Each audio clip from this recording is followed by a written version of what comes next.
Sabi nila madali lang daw mag-motovlog. Madali lang naman yung ginagawa mo eh. Madali lang naman magkaroon ng followers na ganyan eh. Madali lang naman magkaroon ng subscriber na ganyan eh. Madali lang naman gumawa ng ganyang video eh. Yun ang sabi nila mga kuys. Sabi ko naman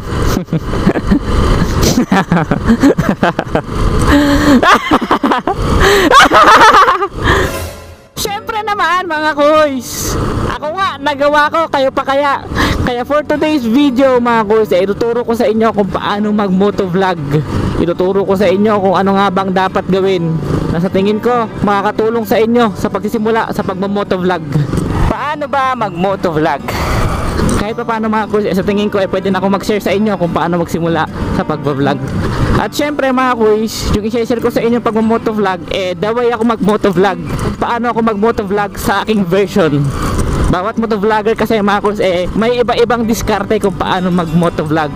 So simulan natin sa pagpili ng action camera mga kuys. Napakahalaga ng pagpili ng tamang action camera mga kuys, kasi yung action camera ngayon hindi rin basta-basta ang presyo. Talagang mapapagastos ka rin dyan, talagang paghahandaan mo din. Pero kung sakali man mga kuys na pang budget meal, check nyo itong kamerang gamit ko ngayon mga kuys. Mumurahin lang to, 2,400 something lang to. Maybe aabot siguro ng nasa 3,000 pesos kapag kukumpletuhin nyo to. So GoPro Hero 3 Plus second hand sa may Shopee. Check nyo na lang yung video ko doon. May video din kasi ako about sa review ng camera na to mga kuys. May kita nyo doon kung saan ko siya binili. Yun ay kung magugustuhan nyo tong video quality.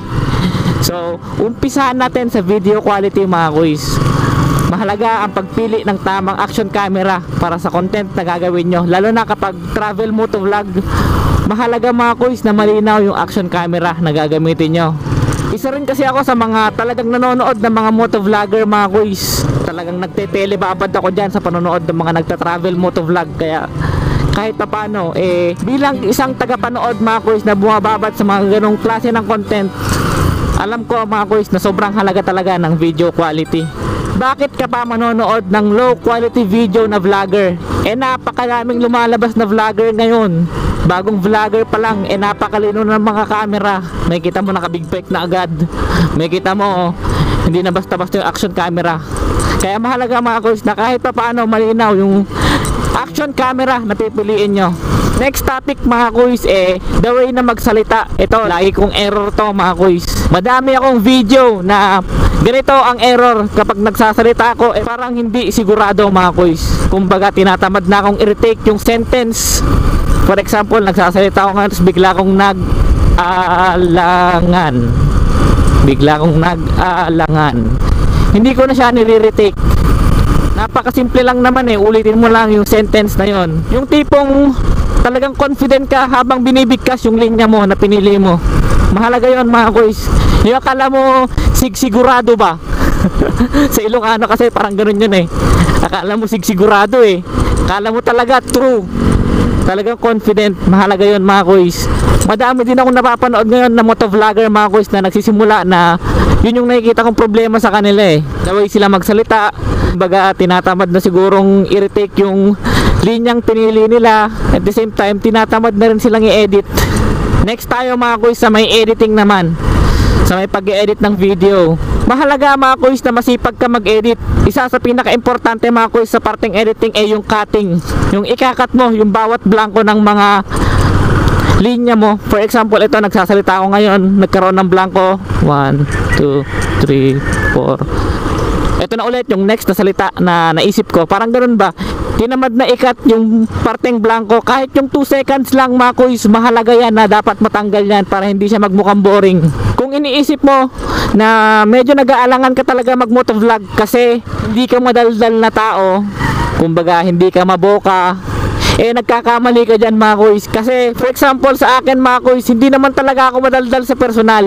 Naidadaan lang kasi sa edit yan mga kuys. Huwag kayong mag-alala kung ang problema nyo the way kayo magsalita, kumbaga hindi nyo linya, hindi kayo madaldal, hindi problema yan mga kuys.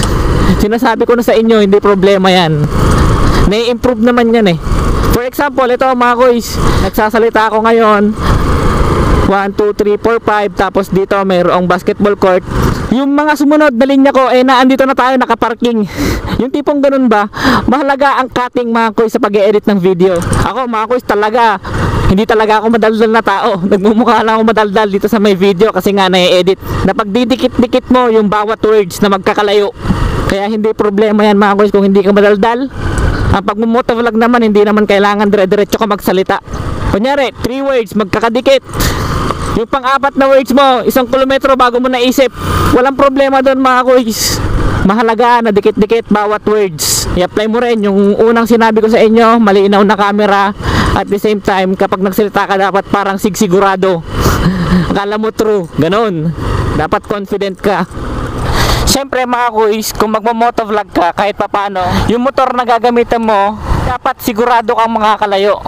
Kahit anong motor pa yan, kahit Rusi man yan, kahit Euro man yan, kahit hindi man branded, walang problema dyan. As long as kaya kang dalhin sa pupuntahan mong lugar mga kuys, sa target location mo, mahalaga. Yun ang mahalaga, dapat hindi ka masisiraan. Yung tipong magka-travel motovlog ka papunta ng Baguio, make sure na yung motor na ginagamit mo, mapagkakatiwalaan din. Yung nag-travel motovlog ka, hindi ka umabot ng Baguio. Nasa kalahati ka pa lang, nasiraan ka na, wala na, pauwi ka na. Yung title mo, Ride to Baguio. Idagdag ko na rin pala mga kuys, di ba kanina sinabi ko video quality. At the same time mga kuys, mahalaga din itong video angle pala. So sa tingin ko mga kuys, kahit pa paano tama naman itong angle ng ating camera. Ito napapansin ko mga kuys sa mga bagong nagva-vlog. At the same time naging error ko din to nung nagsisimula ako. Yung angle ng camera natin mga kuys, dapat konti lang ang nakukuha. Kumbaga ito lang ito lang ang nakukuha. Ito manibela lang. Kaunting dashboard lang ba ang makikita sa video nyo. Nakikita ko kasi mga kuys sa mga bagong motovlogger ngayon, halos mga ganyan na. Kumbaga yung video nila, yung buong screen na ganyan, almost kalahati na ng screen, sinakop na ng dashboard ng kanilang motor. Mahalaga mga kuys na nakukuhanan nyo talaga yung daan. Mas mahalaga yung daan kaysa sa dashboard. Ang goal lang naman nito mga kuys, ma-feel lang ng tagapanood natin na sila yung nagmomotor. Parang may apply lang nila sa sarili nila na sila yung nagmomotor. Nakikita nila yung kaunting handlebars lang, hindi kailangan na sobrang nakatutok dyan. Pinabayaan mo na yung angle ng daan, nag-focus ka na dito sa may dashboard. Dapat mga kuys, konti lang ang nakukuha dyan. Anyways mga kuys, kahit pa paano, habang nagbibideo ko ngayon, hindi ko rin alam kung ano yung angle ko ngayon. Preparation din kasi ito mga kuys sa magiging ride natin bukas Kaya tinetesting ko tong camera natin. Tapos video angle, hindi ko pa alam kung kailangan ko siyang iangat. So yun, video angle mga kuys. Mahalaga ang video angle. Ganda rin ganda rin ang view dito. Isa rin pala mga kuys sa gusto kong idagdag yung pagpili ng AKA o ano ba tawag doon, also known as. Kumbaga sa atin, ang pinili nating pangalan mga kuys is Kuya Len. Mahalaga na unique yung pipiliin nating AKA, also known as, o code name ba tawag doon, basta yun, mahalaga mga kuys na unique. For example, ang pangalan ko Mark.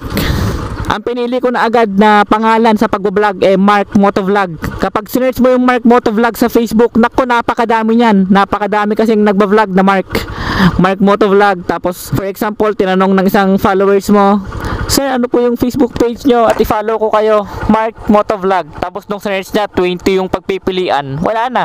Mahalaga mga kuys na unique, at the same time madaling maalala. Pero syempre ang pinakamahalaga talaga mga kuys cutting, tapos yung the way ka magsalita. Mahalaga din mga kuys na dapat masipag ka sa paggawa ng video. Yung talagang upload ka ng upload ng video. May kakilala rin ako niyan, nag-upload lang ata ng mga 5 to 10 videos, kumbaga walang views, tapos tumigil na siya. At the same time, hindi niya rin kasi na-i-apply yung unang mga sinabi ko. Sa cutting, masipag ka, kahit paano maayos yung video quality mo, tapos the way ka magsalita. Nag-upload siya ng 10 video, tapos yun, kumbaga parang tinatamad na siya kasi nga di daw nag-grow yung page niya, parang ganon. Mahalaga mga kuys, dapat masipag ka talaga. Sabi ko nga sa inyo, dapat meron kang guts talaga.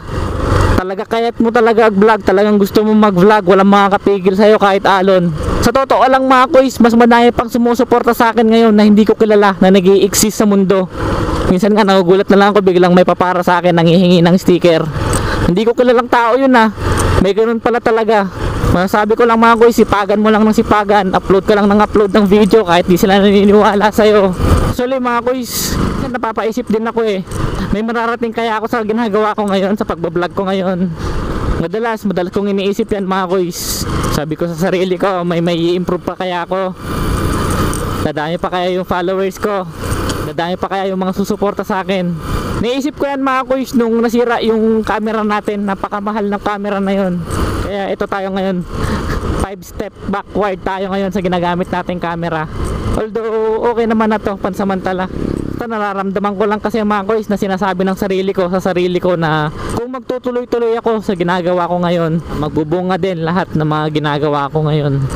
Sabi nga ni Kong TV itong mukhang to nga nagawa ko, ikaw pa kaya?